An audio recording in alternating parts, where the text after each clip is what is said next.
بسم اللہ الرحمن الرحیم۔ قرآن و سنت کی روشنی میں پانی پینے کے آداب۔ پانی اور دیگر مشروبات بسم اللہ پڑھ کر پئیں۔ پانی بیٹھ کر پیئے۔ پانی کم سے کم 3 سانس میں پیئے۔ سانس لیتے وقت برتن کو منہ سے ہٹا لے۔ پانی سیدھے ہاتھ سے پیئے۔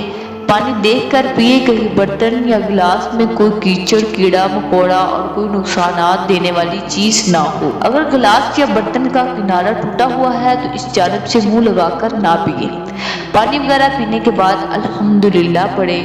دودھ پینے کے وقت یہ دعا پڑھیں: اللہم بارک لنا فیہ وزدنا منہ۔ حضرت محمد صلی اللہ علیہ وسلم نے فرمایا، اگر تمہیں پتہ چل جائے کھڑے ہو کر پانی پینے کا کتنا عذاب ہے تو تم اپنی حلق میں ہاتھ ڈال کر اس پانی کو باہر نکال دو، اور اگر اس وقت تم دیکھ لو کہ تمہارے ساتھ کتنی خوفناک شکل والا شیطان منہ لگا کر پانی پیتا ہے تو پانی پینا ہی چھوڑ دو۔ رسول صلی اللہ علیہ وسلم نے کھڑے ہو کر پانی پینے سے منع فرمایا۔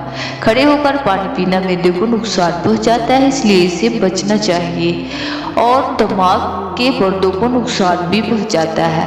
پانی کی لہروں کا تعلق دماغ کے پردوں سے ہے، معدے میں نقصان پہنچاتا ہے اور معدے میں پھلاؤ پیدا ہوتا ہے، اور پھلاؤ دل اور پھیپھڑوں کو نقصان پہنچاتا ہے۔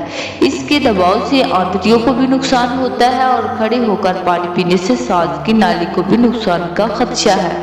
پانی کے بارے میں رسول پاک صلی اللہ علیہ وسلم کی سنت پر عمل کیا جائے تو ثواب بھی ہوگا، اور پانی بھی پیا جائے گا، اور صحت بھی ٹھیک رہے گی۔ حضور پاک صلی اللہ علیہ وسلم نے پانی کو ٹھہر ٹھہر کر پینے کا حکم فرمایا اور 3 سانس میں پینے کا حکم فرمایا۔